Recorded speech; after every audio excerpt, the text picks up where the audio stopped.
Since 2018, they have been Russian primus and Odin Simit, both capable of bowling high 140s. Simit have breached 150 kilo in the past.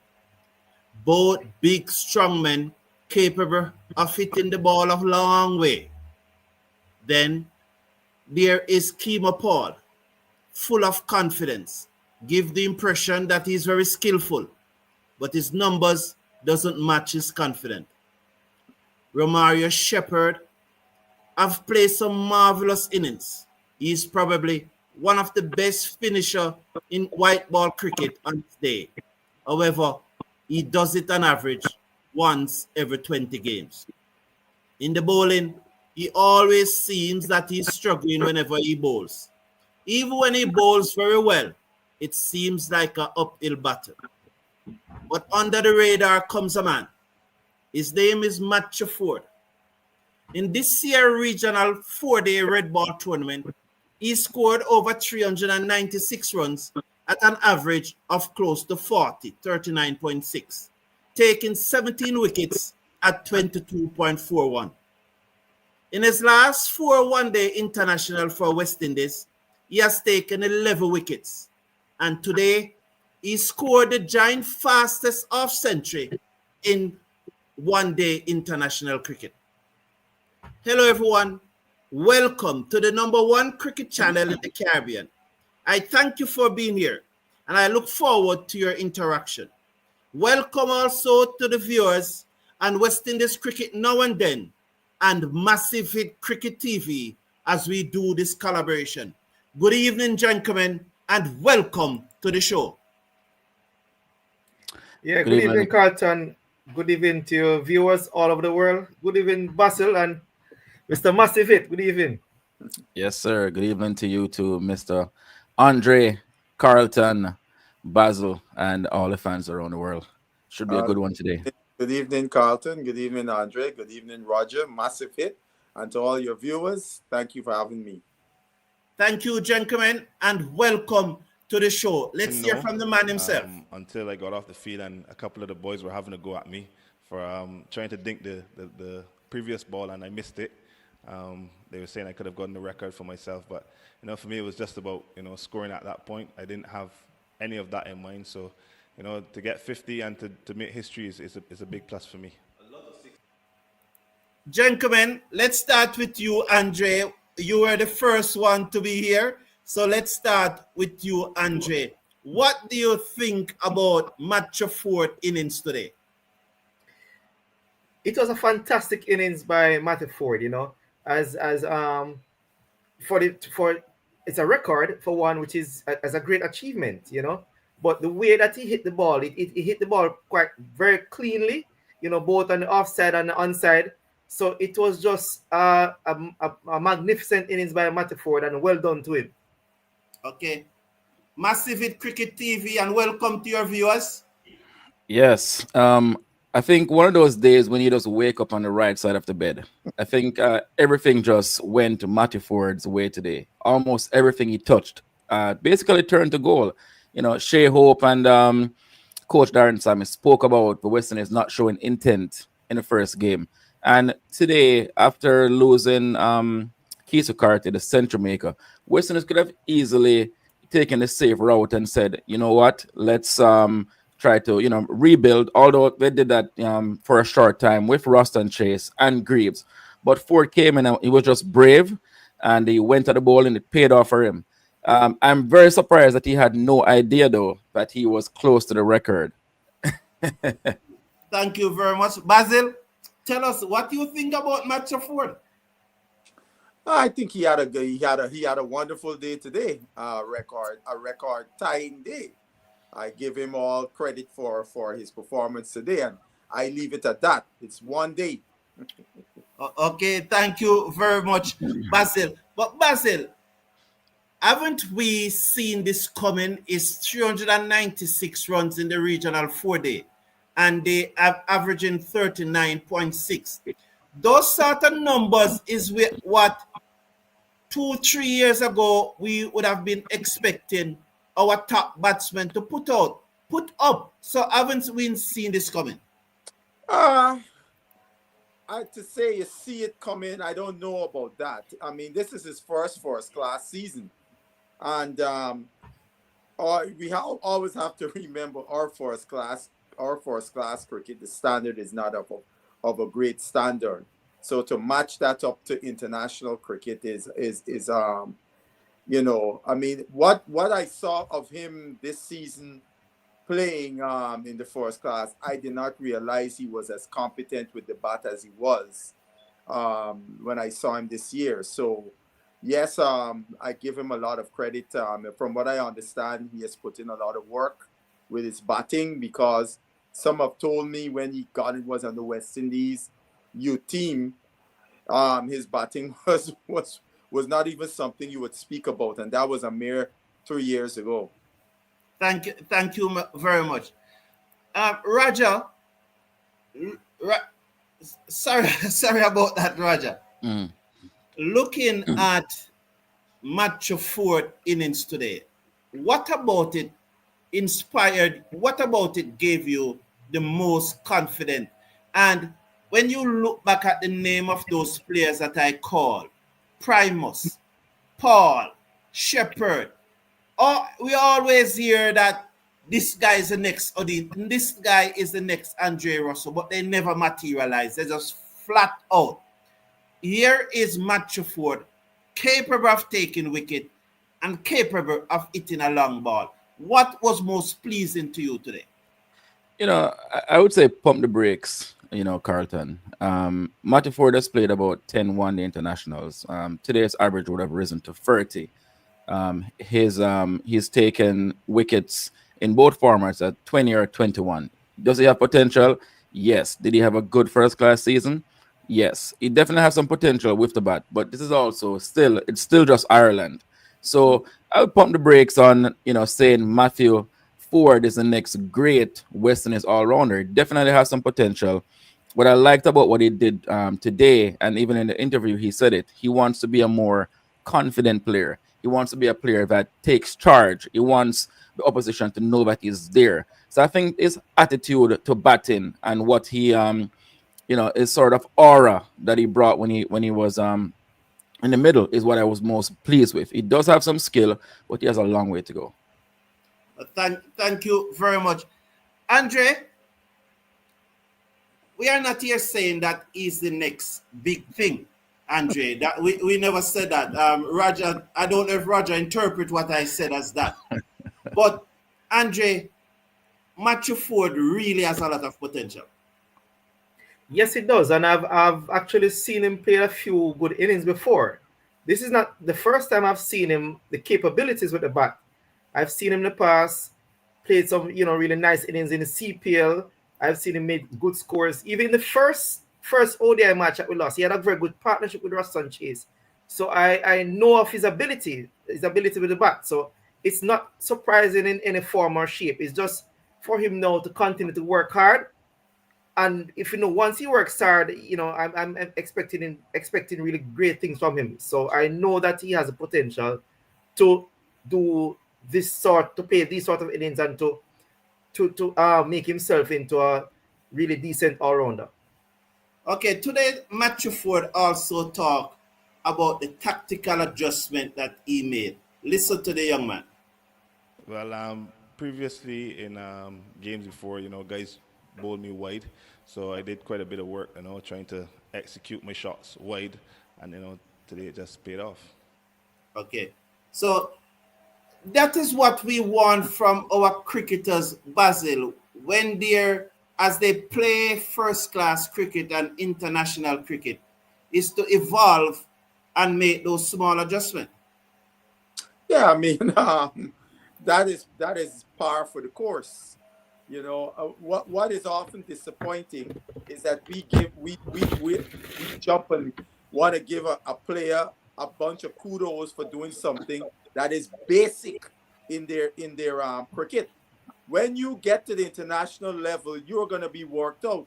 If you cannot make basic adjustments, you will perish and be gone. So that's par for the course. I'm not going to give him no big credits for doing something That is his job. Okay. Your reaction to what Basil said, Andre?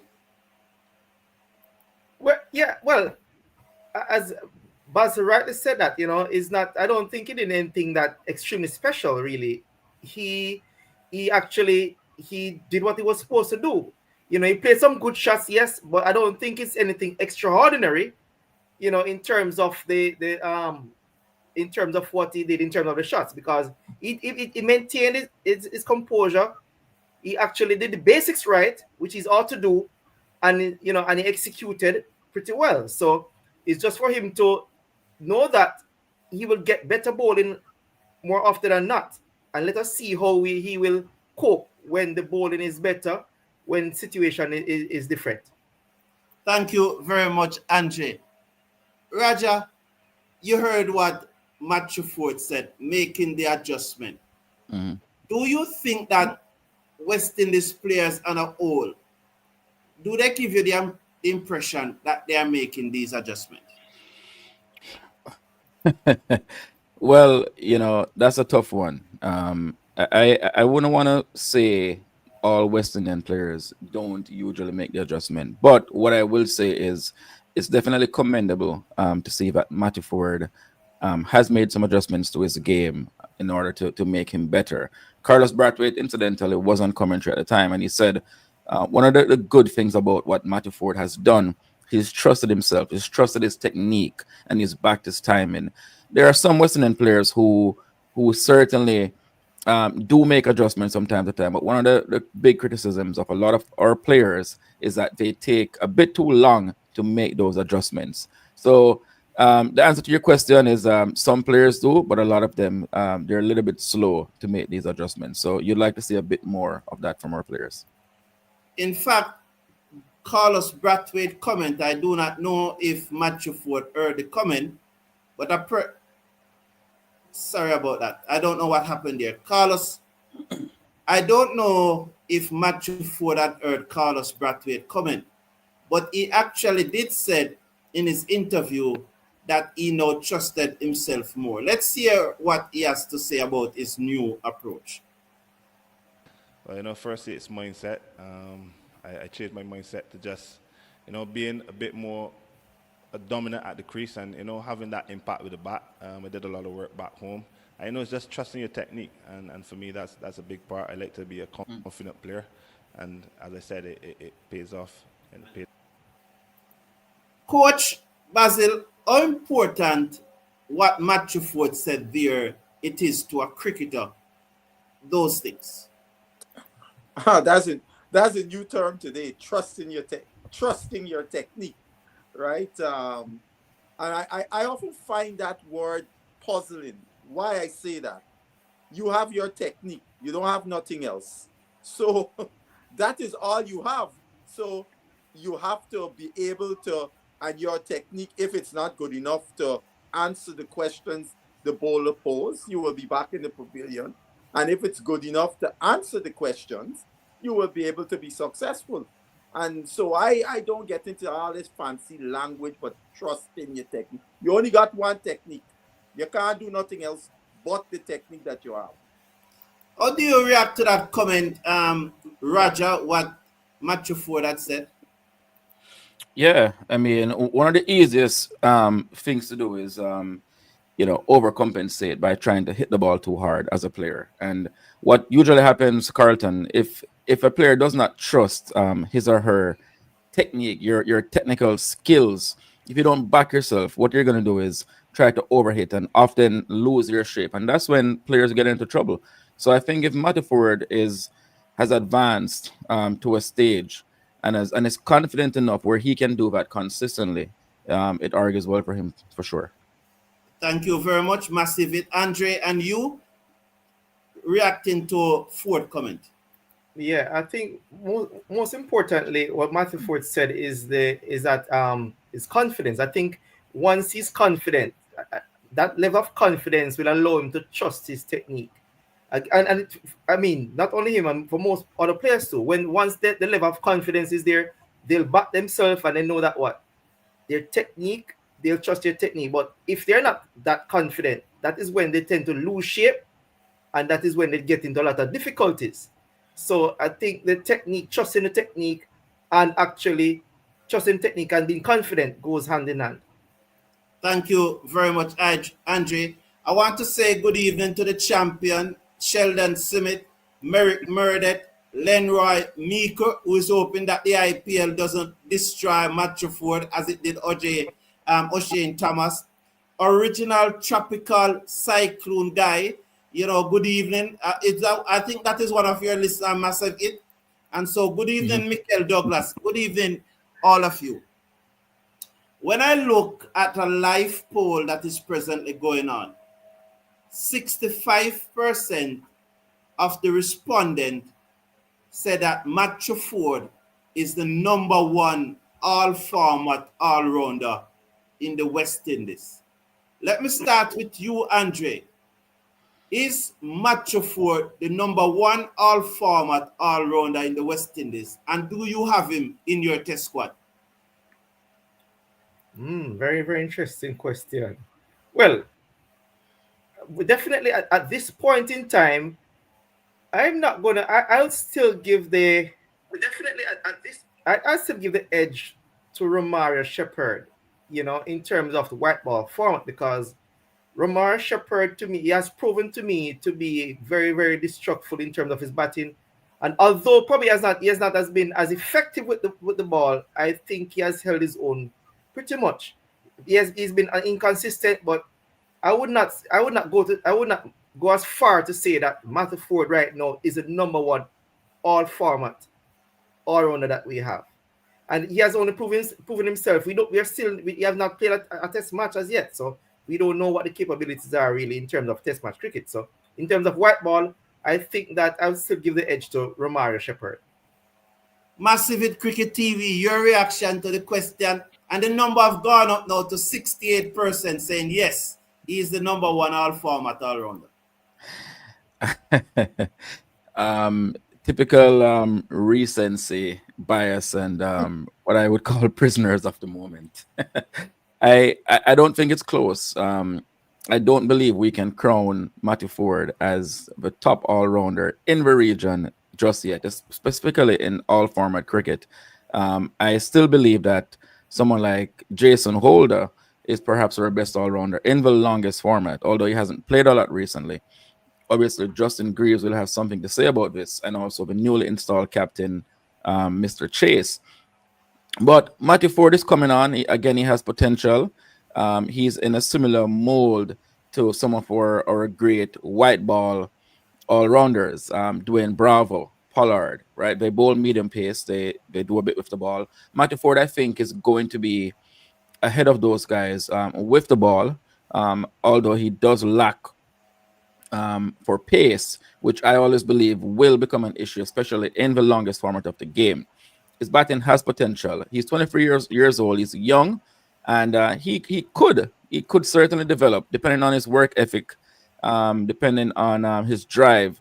He could develop to be one of the better all-rounders. But I think right now, he's probably not the best all-rounder in West Indies cricket. Interesting that you said that Matthew Forde will struggle because of his lack of pace, but he's consistently bowling something like 12 kilometers per hour faster than Jason Holder. However, Basil, I'll come to you now, Basil. What is your reaction to those poll results? No, well, firstly, I think you really you think Jason Holder there. Matthew Forde never bowled 12 kilometers faster. Matthew Forde lucky if he gets over 130. So please. So now let's go up, run up. Carlton is not a fan of Jason Holder. So is Jason Holder bowling 120, Basil?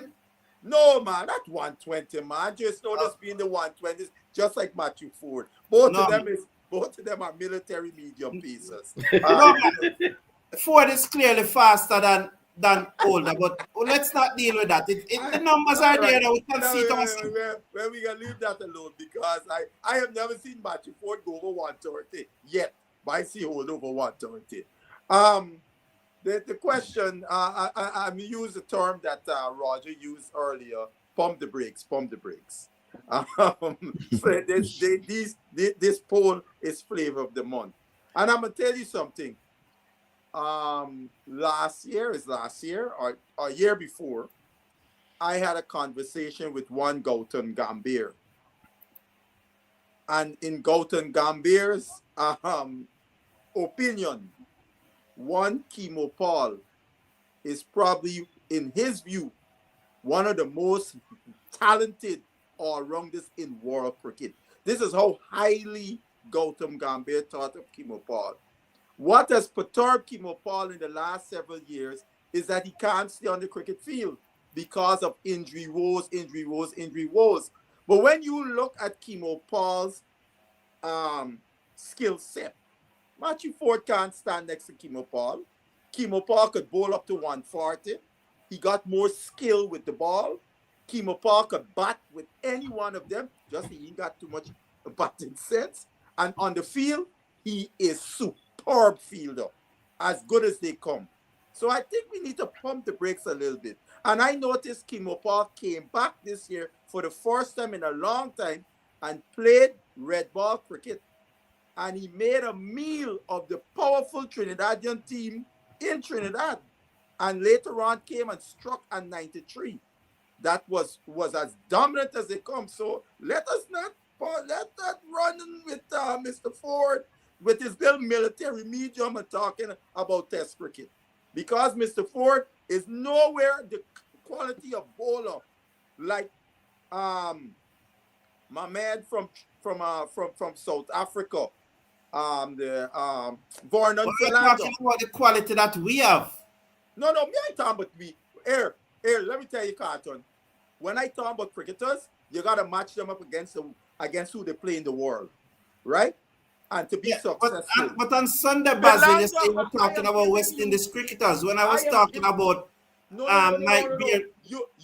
talking about a guy bowling 120 something to play Test cricket and be successful. And I am giving you a standard bearer in Philander. Philander bowled at a similar pace and he went over a little bit over 130. And Forde is nowhere in Philander's class. So that is my point. Okay. All right, Basil.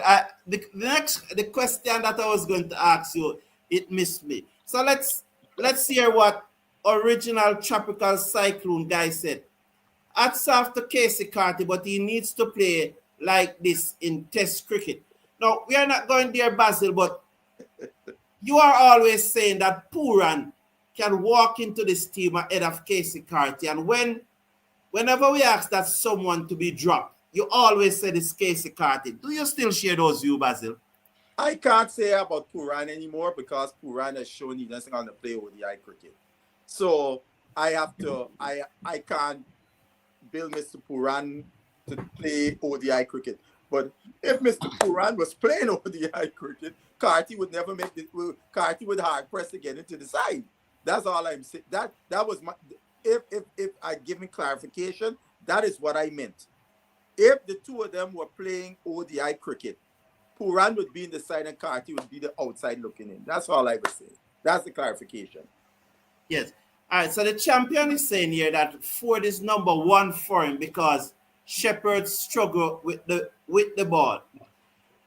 The point I was want to ask you, come back to me now, and I'm asking all four of you, all three of you. You know the greatest ability of a sportsman, Basil? You gotta execute. I don't agree with you. I think that the greatest ability of a sportsman is availability. Because no matter how good you think you are at what you can do, if you are not available, you can't do it. That's true. So the number one thing about Kimo Paul, he has to get himself on the park and stay on the park. He has to be able to be available. Am I correct about that, Andre? Yeah, you're very much right. You know, no matter how much potential you say that person has, if he's not there to be on the park, there's no way we can know of his true potential. You know, so he has to be there and perform for us to really know. That's what I said to Gambhir. I said the problem is he can't stay on the field, right? All right, let's now look at Forde. not as an all-format player, but as a white ball player. Is he now a sure pick in this West Indies team? Start with you, Roger Tracy. I think in the immediate for the immediate future, for the next few games, he has to be a sure pick. Um, Certainly, he makes the team as one of the bowlers. One thing I was concerned about Ford is can he be a 10 over bowler? I'm still, he bowled 10 overs the last game, sure. I think Ford is someone who is very good with the new ball. He can take new ball wickets, but the jury is still out as to what he can do with the ball against better opposition in the middle overs and at the end. Certainly with the bat, he holds his own. I mean, this guy's batting at number 8 or number 9, so he's going to do what he needs to do with the bat.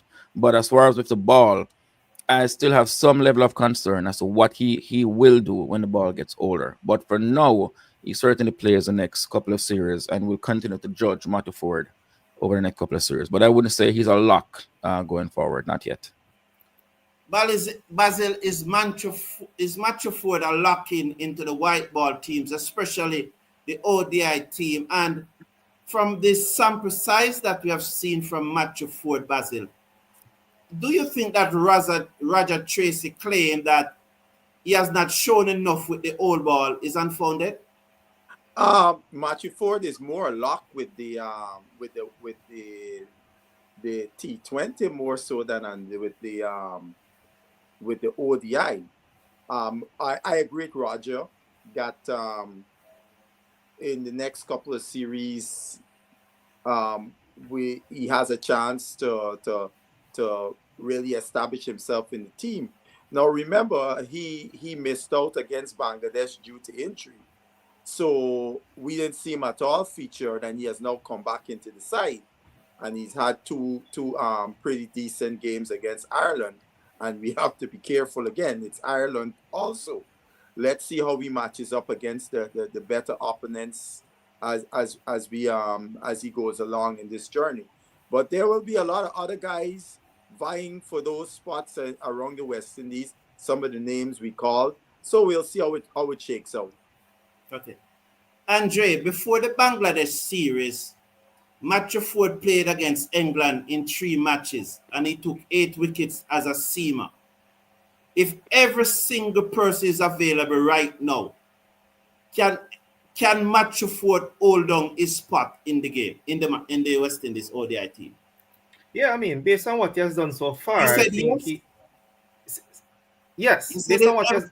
he's a sure pick then. Yes, I do believe that he's a sure pick, at least for the next a couple of series. I think that is a sure pick, and I think that these conditions in Ireland and that in England will suit him because he's one of the players who actually he does something with the ball. The condition that suits him, he actually moves the ball around. So I do believe that he's a sure pick for the next couple of series, and based on that, I think he will. If he does pretty well, I think he will cement his place in say the next year or so. Okay. Thank you very much, Andre. Gentlemen, what is I crave your understanding here because I want to have a clear understanding of this. Because all 3 of you said that he's a sure pick for the next couple of series. But who is in that team that is a sure pick for perpetuity?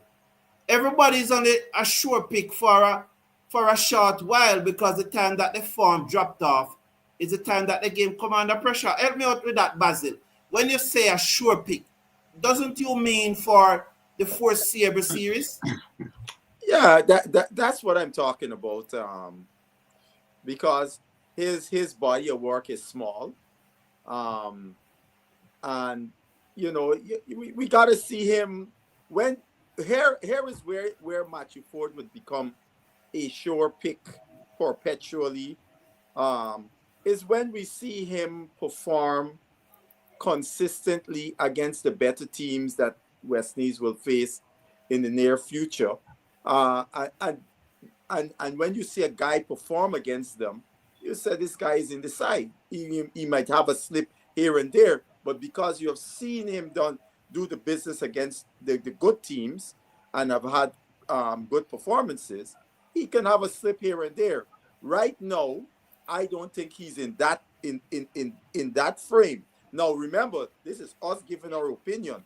Mr. Sammy may have other ideas because there are those who have said this guy is a Sammy pick when he came into the team in the first place. So Sammy believes in him because remember, he played for Sammy, he plays for Sammy in the CPL, etc. So remember, we are giving our logics may not coincide with what Mr. Sammy has in plans for Forde. I must say that the poll has shifted now, and 51% is saying that no, he's not the all format, all is not the great, is not. So the poll has shifted. I don't know if it is you guys that convince the live chat, or is it that more persons now are voting their opinion? Because Okay. the champion is saying here, this is I love this point that the champion is making. And by the way, according to YouTube, the champion is the Cricket Forum number one subscriber. He also have his purple heart and everything. So congratulations, the champion. Well And done, here's what the champion is saying. No one is saying Forde is the greatest thing ever. But as of the moment, he is number one. How do you react, Andre? He's number one. Well, I guess of his recent performances as of today, he, I mean, Roger alluded to that. Is recency syndrome that they're actually having, So persons, what West Indies are, when a person perform on a particular day or over probably 2-day match or two or three matches, they say that, oh yes, he's the greatest thing or he's the best thing. So I just want to say to people for them to temper their temper expectations somewhat and allow the young man to grow. But I understand the sort of excitement that the people would have right at this point in time. But Can I? Basil, I think that you were the one who mentioned that Kemo Paul scored 90 something against Trinidad. Was it you or Roger? Me. I did. Yes, but Sheldon Smith, and I guess you know Sheldon Smith, our veteran fan, the legendary Sheldon Smith from Trinidad. Yes. He's saying that Trinidad and Tobago team that Paul made 93 against really lacked penetrative bowler. So you cannot be saying that you cannot be saying that Matthew Forde make these runs against Ireland. For me, in my opinion, in the first one-day international, Ireland outskilled us, the bowling. So he's saying that you cannot be saying that it's only against Ireland, but then when Paul made this 90 against Trinidad, you see it as a bigger innings. No. Mr. Sheldon Smith is talking foolishness. I never said anything of that sort. I noted his performances, right? I said the powerful Trinidad batting lineup. I was talking more about the bowling when I said the powerful batting lineup. He cannot disagree because I agree that the two pacers, Phillip and Seals, had already gone off to England. But I spoke about his bowling when he sent the Trinidad top line back in the pavilion before you could say nice. Three of them was back in the pavilion. That's what I'm talking about. No, I mean, if Mr. Sheldon want me to get even more go down that rabbit hole, several of Ireland's best seamers are not playing in this series, right? Particularly the guys who you see in the dead overs, how West Indies tear them to pieces today. Their main men who normally bowl there are not playing. They're out on injury. So don't let us get into all this minutia. Paul just returned to first class cricket, and I was just making the point. He came back and he did a good job in a match. So that's all I was noting. Okay, so Roger, from the consensus of the chat and the numbers in the live poll, it appears that we all agree that it was a great knock from Matthew Forde. He's headed in the right direction, but he's not there as yet. Oh, absolutely. West Indies can no longer win this series. They can only draw it. And that will, if they win the match on Sunday, they'll basically be in the same position where they started the series, in ninth position. Going into the third match, Roger, starting with you. Would you make any changes to the team in the third match? And I'm asking this question based on a general set of comments that are in the chat. You know, not one particular person, but a number of persons in the chat are picking their team for Sunday. Would you make any change, Yeah, Roger? listen. This entire ODI cycle is really about winning some games in the cycle, so you can improve your ranking, right? I don't think series victories or these things are of so much importance. It's really about the number of games that you can win to gain a certain number of points, so you can stay ranked in the top 9. So right now we're right there, but we want to make sure that teams don't go past us. Having said that, we do have, I think, 14 guys down there in Ireland, and the Westerners may want to try one or two of the guys or see one or two of the guys before they Roger, go out. just a minute. You see, I stop you not to be rude, but what happened? You see, my community, they like to hear what you are doing and not what you think West Indies is going to do, because they will eventually see what West Indies do on Sunday. So, what would you do, Roger? I would definitely give JC a chance. I would let him bat in the middle order. I would rest Django. Not going to say drop. I would rest Django. Left-hander for left-hander at number, what is that, 5 or 6? Number 5. I would definitely give John a run for the next game before he goes off. That's my only change for the That's third your only game. change. Thank you very much. Andre, what would be your change? You are the head coach. No, I would have an unchanged 11 going into the final match. It's a very critical match, and at least the guys who played in the batters, they played in the first 2 games, and they would have already, get accustomed to the conditions. I don't want a new batter to come in, or a new bowler to come in the third and very critical game. So I'll leave the team unchanged for the third match. Bear in mind, we also have another series in England coming up shortly. So I'll have an unchanged team for Sunday. Basil? First question: Are these games the points counting for these games? Yes, they are ranking points. They are awarded ranking points. Okay, I was just checking to make sure that points. Ordinarily, I would have liked to have played John Campbell, but for the similar reasons that Andre said, I'm not going to make any changes because Campbell is going to be heading home to play against South Africa, so he can get the cricket there. But ordinarily, I would have liked to give John Campbell a game in to see what he can offer. And if so, if we were supposed to do that, I would put him in. Y'all might think I would drop Brandon King because I think he needs a drop in. Okay. All right. Thank you, Basil. Now, Andre, you said that you would not make any change to the playing 11, but would you shuffle the order? No, I mean, I don't think there's much shuffling I could probably do. I would probably, just probably, if depending on the match situation, I probably, have probably switch Greaves with Django or Ross and Chase. You could probably juggle those around, but in terms of the top 4, I'll let the top 4 remain the same. Roger, Basil said that he would drop Brandon King. Do you see a situation where Brandon King should be dropped? I disagree with Basil, but we all have our own different opinion. It's mutual respect, same way. Do you see a situation where King should be dropped? No. Generally, this team has played well in Carlton. This team has played well over the last couple of series. We beat England in the Caribbean. We also beat Bangladesh 3-0 last year. So I think the order, the opening pair, Brandon King recently made 100.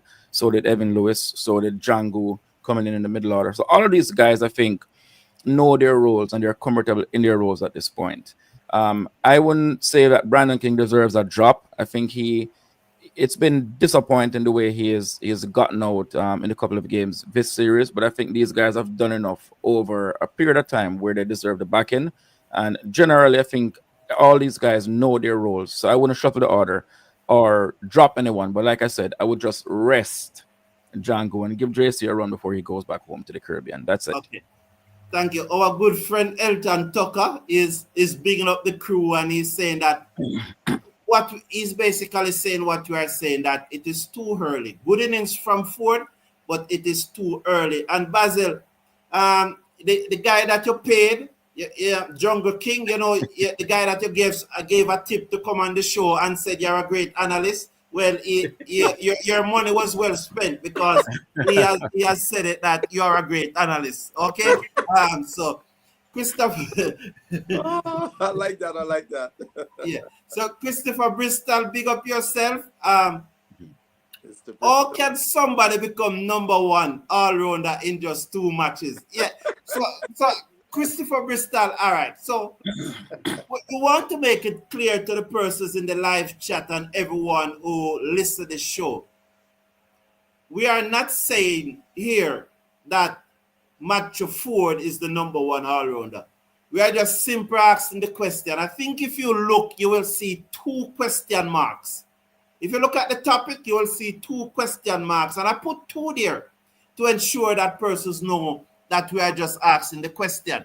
However, we cannot ignore the live chat where 46% of the persons believe that he is the number one all-rounder. And that's a sizable minority, But the thing is that we the panelists, we are not here saying that he's the number one all-rounder.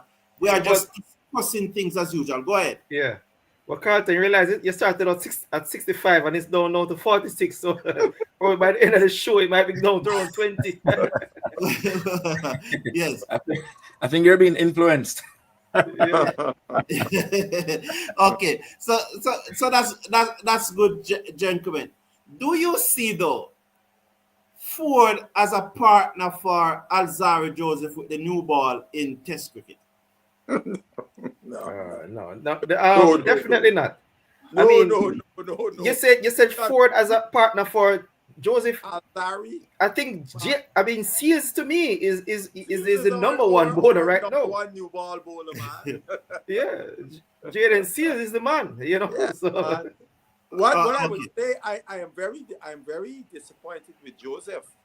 Joseph Joseph from Guyana, he need to buck up, because he has been more off the field than on the field.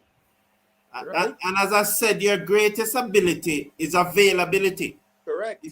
If you are not on the team field, you cannot perform. And just as our good friend Christopher Bristol is saying that Shamar bowls with no brain. He runs up and deliver ball, no plan, nothing. Shake my head. What a waste. So just on cue. Look how people can turn. You remember the greeting that Shamar received upon returning to Guyana. You swore it was Clyde. No. I don't think that's a fair comment, because he had done well at the time, and so he deserved it, because you have to celebrate each moment, because you don't know what is going to happen the next moment. Yeah. No, what I'm saying is that you would have swore it was Clive Lloyd returning with the World Cup. Yeah. And now, in less than a year or less than 2 years later, the guy is calling the man away. That is what I'm talking about. Oh, okay.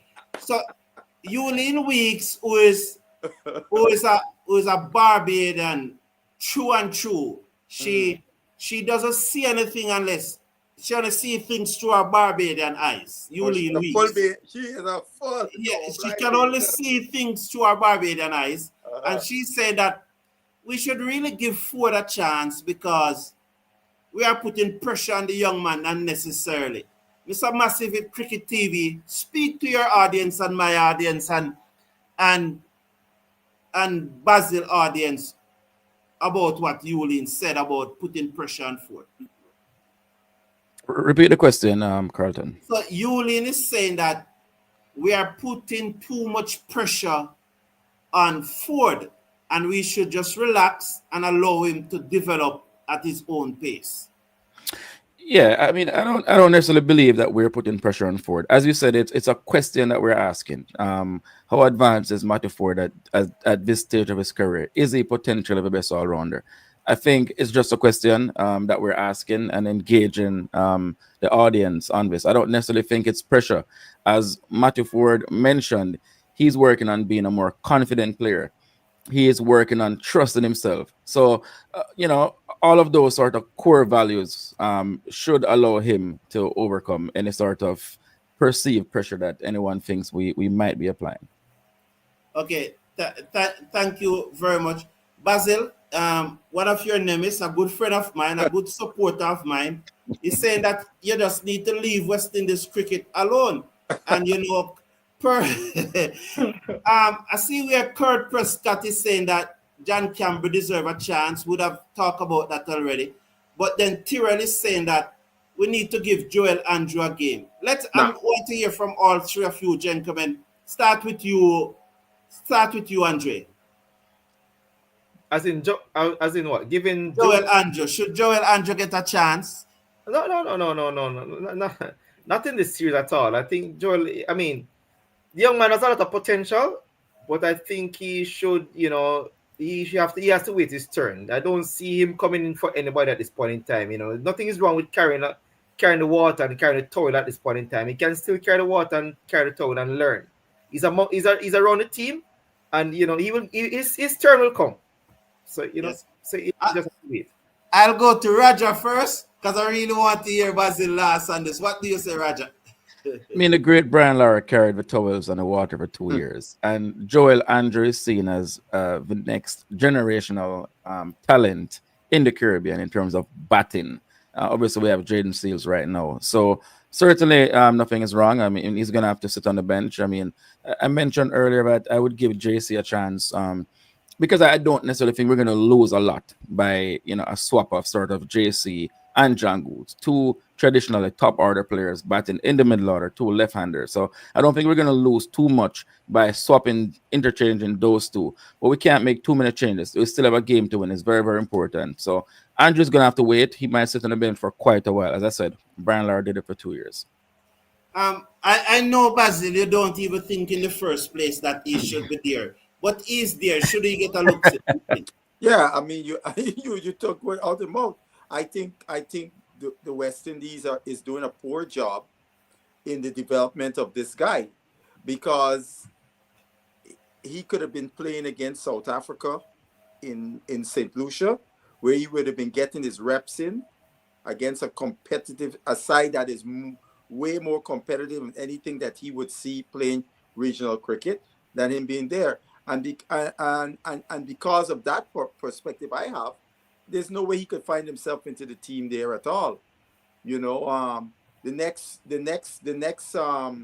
assignment is in England, where you're gonna the quality of the team will be going up. So at this stage, to who you're gonna leave out of the team, Graves or to play young Andrew? No. Well, how do you? Mhm. The captain Sam is on record of saying that he's timing the ball and hitting the ball cleaner than anyone else. Oh well, we're in the nets or in a match, right? There, you remember what's his name? Your guy Smith from Jamaica. Odin? Odin. Phil Simmons used to rave about Smith in the nets, handling every kind of bowling. But when Smith go to bat, I'm guessing. there's a whole different story when the bright lights come on. Look, the youngster is a very talented young player, and I am very disappointed that they did not let this guy stay back and play A-team cricket. Because why I'm saying this, because the chances of him playing on this tour is slim to none. When he could have been playing cricket. We saw that last year when I think the English were here and the Super 50 was going on. Instead of him playing Super 50, he was sitting down on the bench. So it's the second time, and I agree with you. I want to see him playing some cricket. Mm-hmm. This gentleman, Global Affairs, he make a statement, but I wish he could say more because he said that Johnson scored 3 centuries in Sri Lanka. Was it 3 or 2? I don't remember. Yeah. Came Oh, in oh, for Young the under Johnson from 100 in the Jamaica. under Oh 19. yeah, Yes. Jordan Johnson. I think he Yeah. made 2 centuries. Two. Yeah. At But least two. At least two. but the thing is that he made this statement, but I really don't know. Mm. You need to ask a question and see, and let us see But if we but can. but but Yes, yes. Carson, But starting with I'm glad he brought up that name because I know could ask you because you were based in Jamaica. Why has this guy not progressed? Because when he went to Sri Lanka, he was touted as this outstanding young batsman that we're gonna see knocking on the doors of West Indies cricket, and that has not panned out. He's even struggling to get into Jamaica team. yes, that you know, and I think it was Roger who made the point earlier. It is not about winning series; it's about securing qualification for the next World Cup. So Mhm. Luther Butler believes that if we are leading England 2-0, Andrew could get a run in, but No, no, no, no, no. it is not like that Every because game is 10 points. every game is important for qualification. Yes. Roger, let's hear now. Give us your final comment, Roger. Again, very unfortunate for the West Indies. Obviously, we started the Ireland tour a bit slowly. I guess gone are the days when you sort of have these warm up games to get acclimatized to conditions. So we obviously used our first game as the warm up, um, and it showed with the approach today. We played much better, but unfortunately, the West Indies did not get a chance to claim victory and to claim important ranking points in this game. But we have one more game here in Ireland and we have 3 more games in England. Our aim should be to win all 4 games, which I believe the West Indies team is very capable of doing. The England team is also a team that's in transition. They have a new captain, they have a few new players. So West Indies just need to again play positive. Um, not be timid, back themselves, and hopefully we can get hopefully at least 3 out of the 4 games that are remaining. Again, the squad is largely settled. Most of these players know their roles, so I don't expect too many changes and too many changes as far as roles are concerned over the next 4 games. Now, I ask you for your final comment, but as you spoke about roles, I want you 3 gentlemen to react to this. And again, I'm seeing a comment here from Global Affairs, but I'm not seeing any question, so I don't know how to interpret it because he's speaking about Kirk McKenzie. He said, Kirk McKenzie has shown that he has the capability to play against the best with Mhm. good, consistent performances. Yet still, he was thrown out and fighting to stay relevant. But I really want to hear what next from Global so that we can address it. But talking about role, Basil, as a coach, you mentioned earlier that this new thing of trusting your technique, Mhm. Terminology. it's a new buzz phrase. I think I was the Yes. one who started it when I said it to a player about 5 years ago. Mhm. But now we are hearing this new thing about Role. role. Right. Role. You Role. select players for role. Roles. Yes. What is that all about? If the players are good enough, they're gonna get the job done. What is this role thing, Basil? Is it a phenomenon when you do not have good players? I think what it is the advent of the T20 and the analytics, the over reliance on the analytics in that came along with T20 that has filtered into all cricket even more so. And rather than you having players, to me, I prefer to have my players upskilled so I am able to so they will be able to facilitate any tactic or strategy based on opponent conditions, etc. Not to say, oh, John Jones, you're gonna be our number 4 batsman, and this is your role to do so. So now if we run into a team that John Jones style of play or technique or so on would not be good enough to handle, we still playing John Jones because that's his role. Rather, if John Jones had the skill to play in all various facets, you can have John Jones playing anywhere. You can move, even if you needed to move John Jones from one position to the next in terms of batting lineup based on situation and all those various things. So this roles thing is another thing that to me is there is some merit to it, but I think it's overused. Yes, and Andrea, coming to for your final comment, but our friend Elton, TV and Cricket Power Play, said, see the right chap and change the players too often. Andrew must sit and wait. If they rush him and he played and he failed, there goes another player left on the wayside. So good point there. Your final comment, Andre Douglas? Yeah, I just hope that the West Indies team will come on Sunday and will continue to improve. I mean, they showed improvement today in terms of the batting, but we will also look for them to improve in terms of the bowling and to put a good game together to finish the series, because you know how important it is. And they have England right after this. So let us hope that they can come and put a complete game together and come out with at least a draw series. Thank you very much, Andre. Before Basil make his final comment, I want to ask you, Roger. Michael Douglas is posing this question. He's posing it to Basil, but I want to ask it to you, Roger. If Hetmeyer make a big score, will you include him in your ODI squad? Oh, he's already in the squad for England. Yes, he's already in the squad for England. But If he Roger, makes- what's your impression of Hetmeyer? Oh, would you have included him in your squad for England, or do you need a big score from him first? Oh my goodness, it's a tough one. Obviously, with Rutherford missing, West Indies needed a replacement. To be honest, from what I've seen of Hetmeyer over the last couple of series and also in the IPL, I think Hetmeyer is a far um, way from the Hetmeyer that we once knew. Hetmeyer is not batting anymore. He's become a slugger. So although players like Joel Andrew, we don't think they're ready.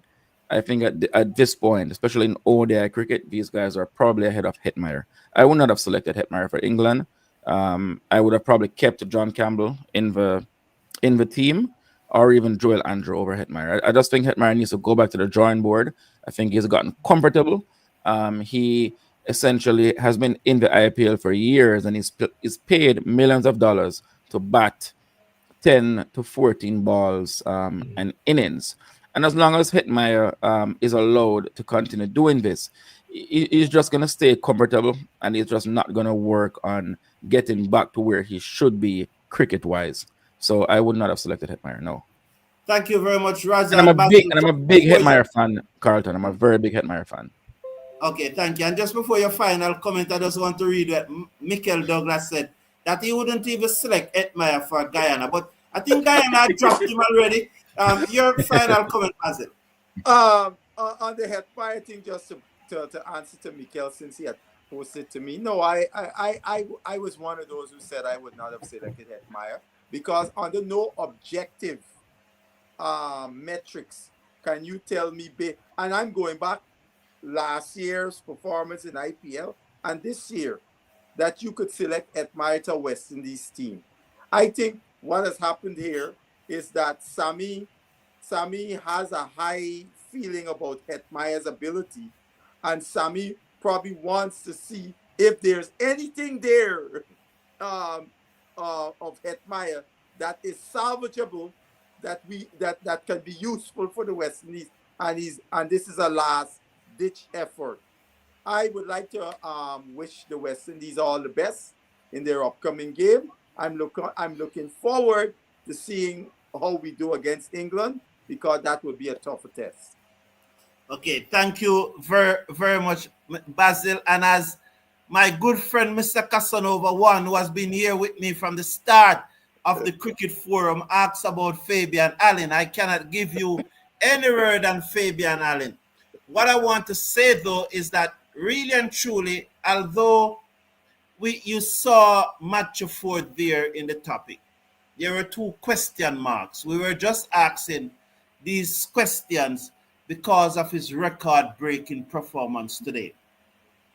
I do not believe that he is the number one all format all rounder in the West Indies, but right now he's challenging everyone. And the future is bright for Matthews if he continues to develop. He said that he's working hard. He said that he's trusting his technique, and I like those things. We hope more players will work hard. We hope more players will make those little adjustments to counter the bowling as they evolve into better players. Thank you all for tuning in. Thank you, gentlemen, very much for being here. This was a good show. Take care of yourself now. Take care of your loved ones. Big up to the viewers on Massive It Cricket TV. It was a pleasure having you here.